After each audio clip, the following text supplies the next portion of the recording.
இன்று செப்டம்பர் 11ஆம் தேதி. ஆம், எத்தனையோ ஆண்டுகள் முன்பாக அந்த ட்வின் டவர் இடிந்த தினம் அல்லவா? இதை நினைத்து பார்க்கும்போது எவ்வளவு ஒரு பயங்கரவாதம் இந்த உலகத்துல. பிரியமானவர்களே, தம் நாமத்தை நம்புகிற மக்களை அவர் எவ்விதமாய் காக்கிறாராம்.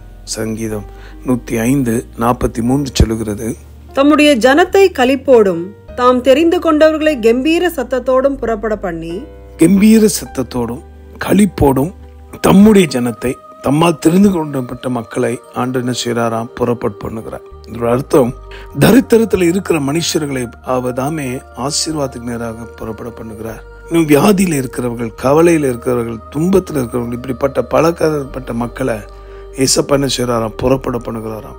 தம்முடைய ஜனத்தை. நீங்கள் இதை கேட்கும் போது ஒருவேளை உங்கள் பேர், ஊர் என்னவா இருக்கட்டும், இன்று உங்கள் இருதயத்தில் இயேசுவை ஏற்றுக்கொள்வீங்களா?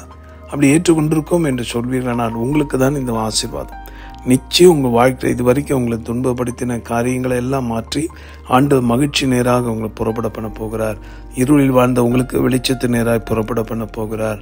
வியாதியின் வாழ்ந்த உங்களுக்கு ஆரோக்கியத்தின் நேராய் புறப்பட பண்ண போகிறார். இது யாருக்கு பாக்கியம்? தம்முடைய ஜனத்துக்கும் அவரால் தெரிந்து கொள்ளப்பட்டவங்களுக்கும் கிடைக்கிற ஒரு ஆசீர்வாதம்.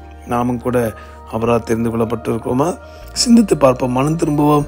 இந்த கொடூர நாளை நினைத்து இந்த நேரத்திலும் கூட அந்த தீவிரவாதத்தை அழிக்கிற சக்தி இயேசு கொண்டு அன்பினாலே தன் வார்த்தையினால் ஜெயிக்க வைப்பார். ஆகவே பிரியமானவர்களே, சேர்ந்து ஜெபிப்போம். நன்றி ஆண்டவரே, இந்த வார்த்தையின்படியே கர்த்தாவே, இந்த 11ஆம் தேதி செப்டம்பர் மாதத்துல ஆண்டவரே, அந்த தீவிரவாதம் நடந்த காலம் நினைக்கிறோம், பயங்கரத்தின் காலம் அப்பா. இந்த நாளிலும் கூட கர்த்தாவே, தம்முடைய அருமையானவர்களை இழந்திருக்கிறவர்கள் உண்டு, அவர்கள் ஆறுதல் படுத்துவோம். சேஷமா இப்ப கேட்ட வார்த்தையின்படி ஒவ்வொரு மகிழ்ச்சியோடு களிப்போடு புறப்பட பண்ணும். இவர்களுக்கு மகிழ்ச்சி, சந்தோஷம் அடையக்கூடாதபடி தடை பண்ற பாவ சாப ரோகங்களை மாற்றி போடும். ஆசீர்வதி இயேசு மூலமா ஜெபிக்கிறோம் எங்க நல்ல பிதாவே, ஆமென். உங்களுக்காக திருப்பலி ஜெபிக்கிறவங்க அன்பு சகோதரமணி ஐயா. God bless you.